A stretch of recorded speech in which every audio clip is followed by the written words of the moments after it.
a wire having resistance 16 ohm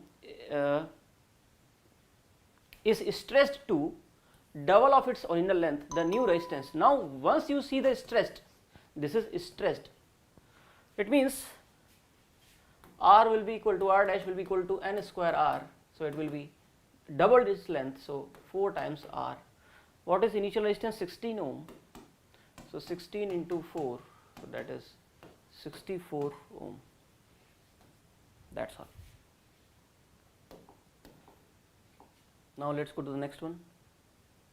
Yes, this one.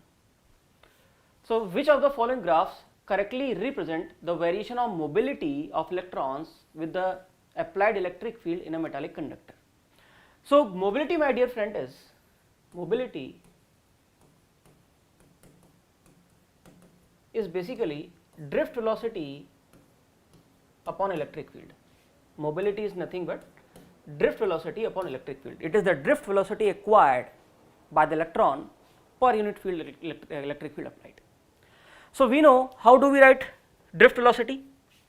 We already studied that drift velocity is nothing but acceleration into time. Acceleration is E, capital E upon mass, time is tau. So if I divide this drift velocity by electric field, you can say this electric field gets cancelled out and you get the the expression as E tau upon me. So you can clearly see that mobility is depending only on the constants. Mobility is just a constant. It depends on the charge, relaxation time and mass of the charge. So this is sometimes we also called as a specific charge, that is charge upon mass. So my dear students, mobility is not depending on anything, it is a constant for a material. It's a constant for a material. It's the constant for a material. So sometimes people may say that it is inversely proportional to electric field. That is wrong notion, because if you increase the electric field, the drift velocity will also increase by the same factor. So numerator and denominator will cancel each other out. So actually mobility is independent of anything. So this is third option is your direct answer. Now let's go to the next one. Yes.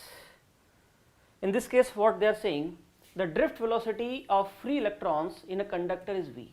Okay, so drift velocity is given. When the current is flowing in, when the current I is flowing in it, so it means I is equal to NEA into V. V is the drift velocity. Now, if both the radius and the current are doubled, then the drift velocity will be. So if you increase the radius of conductor, of course the area will also change. Area is pi r square. So if the radius is doubled, if the radius r dash is 2r, it's not resistance, it's the radius.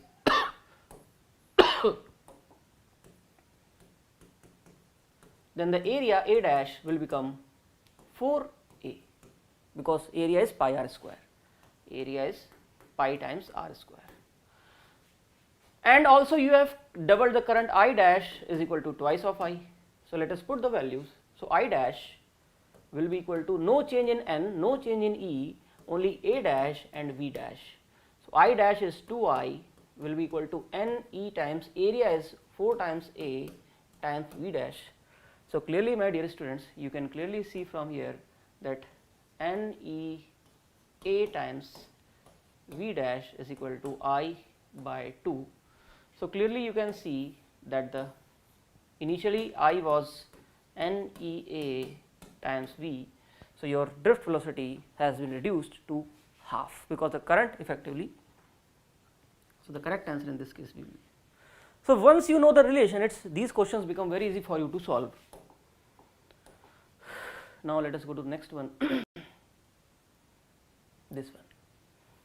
So what they are asking, the equivalent resistance between A and B. So basically I gave this question to teach you, to remind you the redrawing of circuits. So basically in these kind of questions you might wonder that how do we relate point A and point B. So we are going to discuss redrawing technique here. Redrawing technique.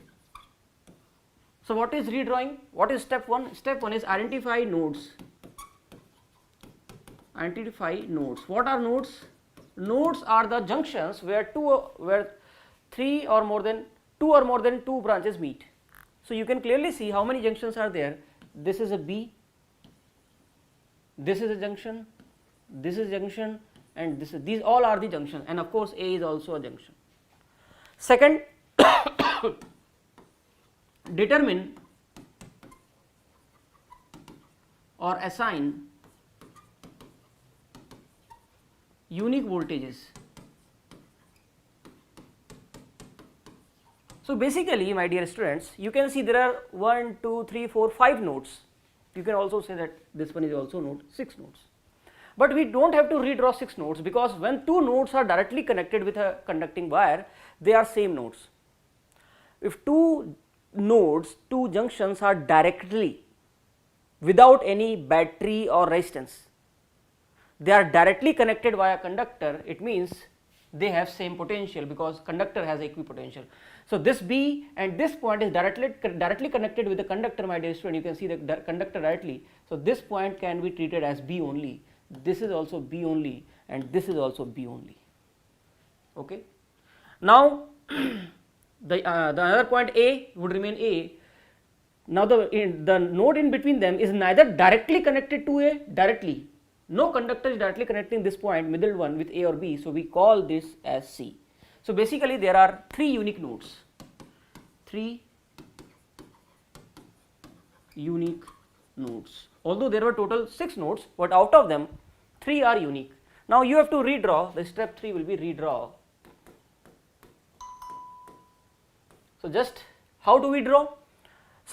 So to redraw, always put the nodes A and B about which you are calculating resistances on the left and right end, leftmost and the rightmost. This is A and this is B. Suppose if there are 4 nodes, then put 2 more here, C and D. If there are only 3 nodes, just put 1 over here, C. Now join the resistances. So you can clearly see this one resistance, let us say this is resistance R1, this is connected between node B and C. So connect the resistance between node B and C. B and C, let us say this is 1, or let us say R1, the value of R1 is 9 ohm. Similarly, if you see this resistance, let us say 2, is connected between again B and C, one more 9 ohm is connected between B and C. So connect one more 9 ohm between B and C. So one more 9 ohm between B and C. Similarly, this 9 ohm is again between B and C. You can see this 9 ohm, one end is connected to B, another is at C. So one more 9 ohm between B and C. One more 9 ohm between B and C. Now the last one, this 3 ohm is between A and C. You can clearly see this 3 ohm is between A and C. So connect the last one between A and C. The last one between. So this is the redrawing circuit, my dear students. Now you can clearly see which resistances are in parallel and which resistances are in series. So you can clearly see these 3, 9, 9, 9, all of them are in parallel. So effective, I can combine them and it will become 9 by 3, that is 3 ohm. And then this 3 ohm is in series with 3 ohm. So effective resistance will be 6 ohm between A and B.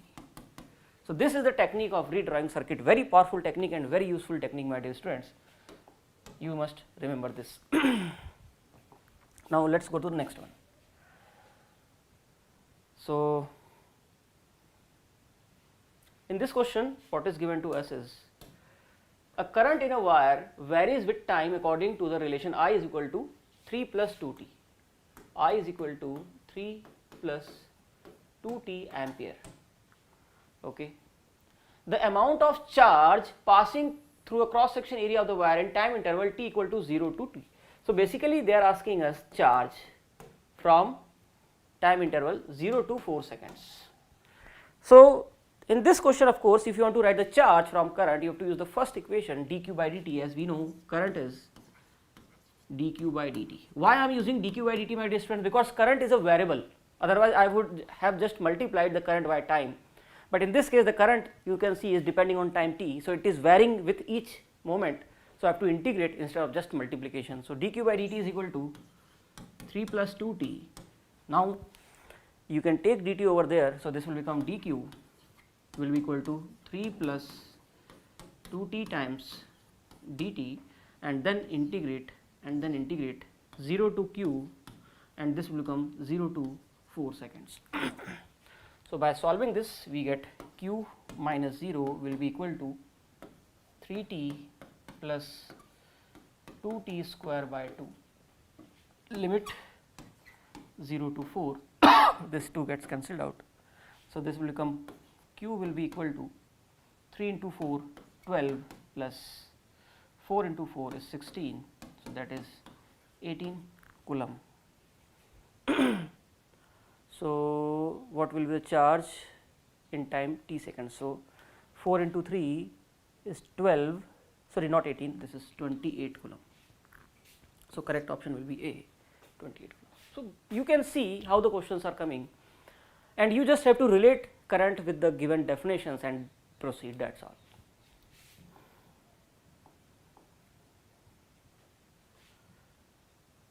Yes, this is again an important concept.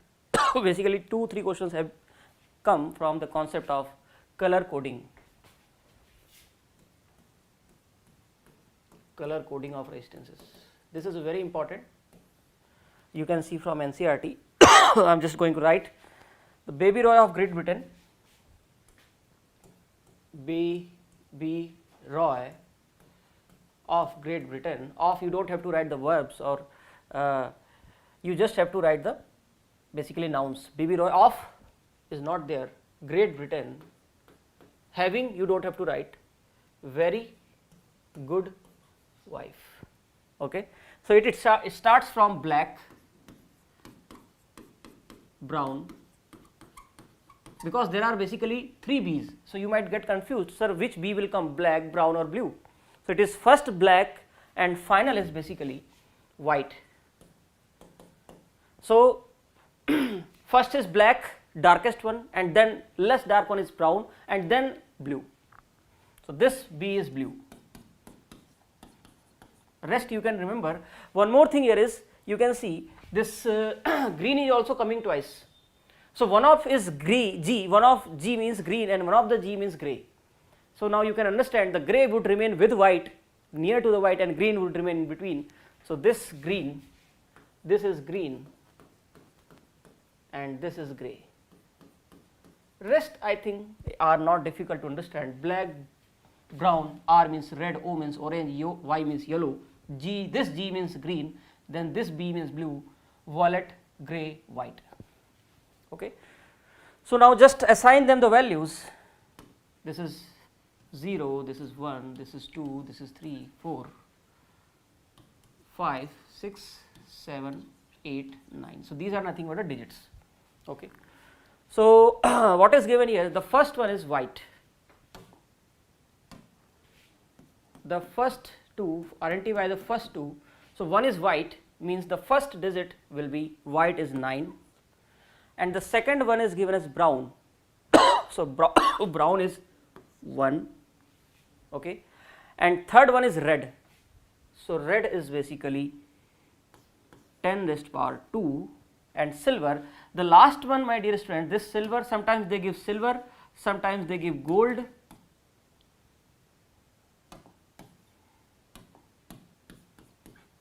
and sometimes they give no color or grey color, grey or no color, no color. If they do not give the fourth one, it means the silver is 10% error, gold is 5% error, and silver or grey or no color is basically 20% error.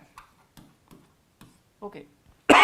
So, the R resistance will be 91 into 10 raised to power 2, which can be rewritten as 9.1 into 10 raised to power 3 ohm. So, this is 9.1 kilo. I think I have made all the important points regarding this Baby Roy of Great Britain having a good wife. B comes 3 times, G comes 2 times, but you can arrange them according to their colors, dark to white. Now, let us go to next problem, this one. The drift velocity varies with the intensity of electric field as per the relation. So we need to find how drift velocity is varying with the electric field. So we can relate, we need to relate the drift velocity in terms of electric field. How are we going to relate? Using current.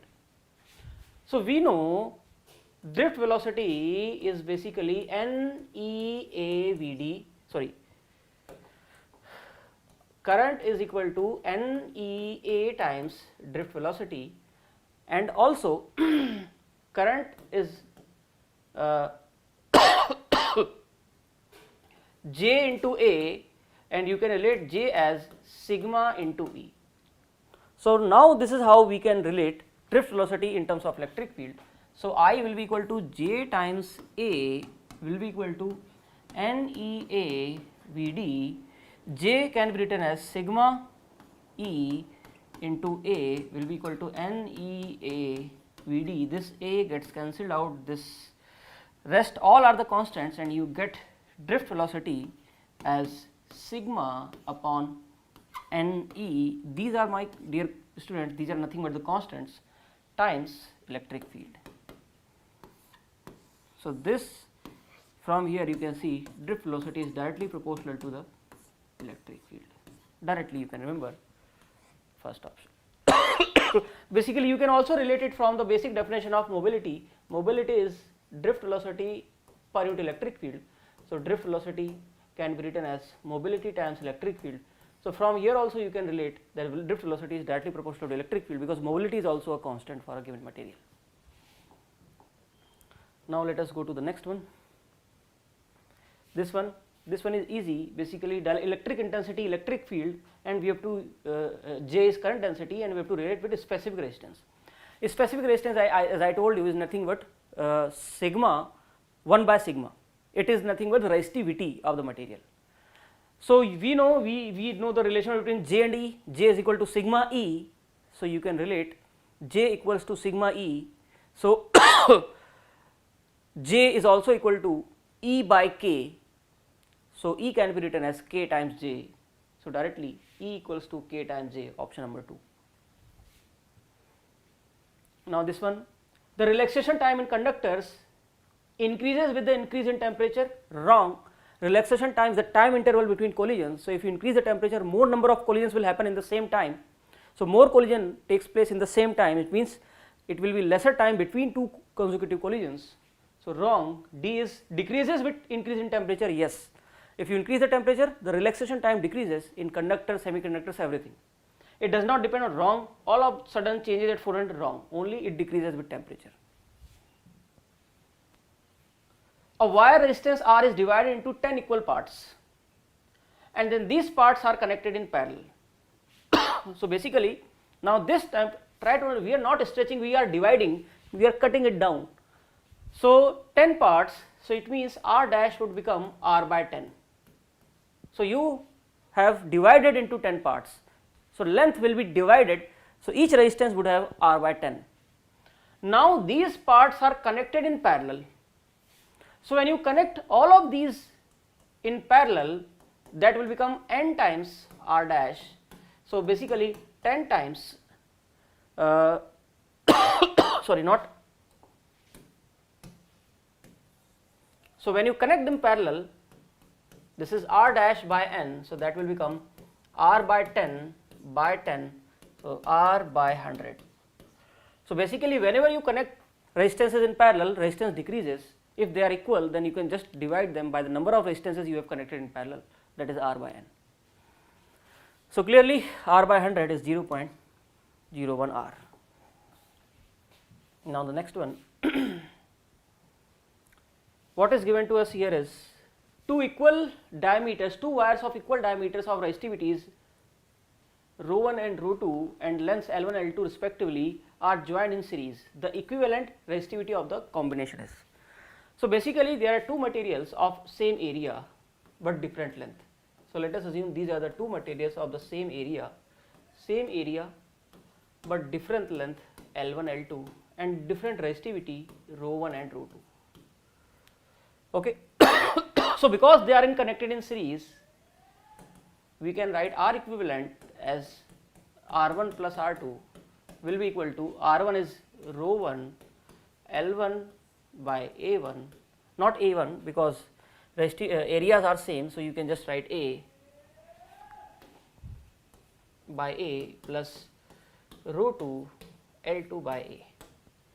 Now what we have done, we need to find the equivalent resistivity. Equivalent resistivity means basically take the same shape of the total wire, same shape, same shape, same shape. So it means the total length L will become L1 plus L2, and because the areas are same, so area would remain A. And fill this with your equivalent resistivity rho equivalent and calculate the R equivalent now. So R equivalent will be equal to rho equivalent times total length will become 2L by area is A. Now equate the first R equivalent with the second R equivalent and you will get the equivalent resistivity. So from here directly you can see rho 1 L1 plus rho 2 L2 by A would become rho equivalent times 2L by A. So clearly A gets cancelled out and you can divide, sorry, not 2L, this is basically L1 plus L2. This is L1 plus L2. So this is also L1 plus L2. L1 plus L2. So you can directly see it is rho 1 L1 plus rho 2 L2 upon L1 plus L2. Rho 1 L1 plus rho 2 L2 upon L1 plus L2. So this is how this is the way to determine equivalent resistivity. Now this one, across a metallic conductor of non-uniform cross section area, constant potential difference is applied. Okay, the quantity which remain constant along the conductor. We have done a conductor of non-uniform cross section area and you have applied a potential difference across it. So which thing remains constant, if you can recall, irrespective of area, and that is only single thing, current. Only current remains constant throughout the area.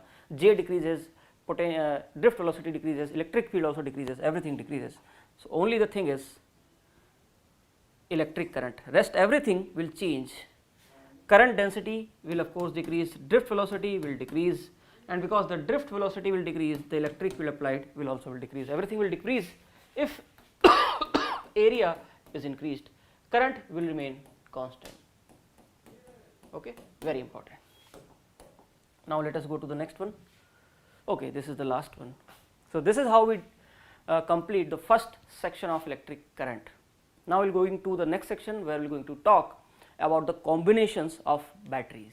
Basically we will do some circuit solving using KCL, KVL, combination of batteries, and of course the distribution of current and voltages.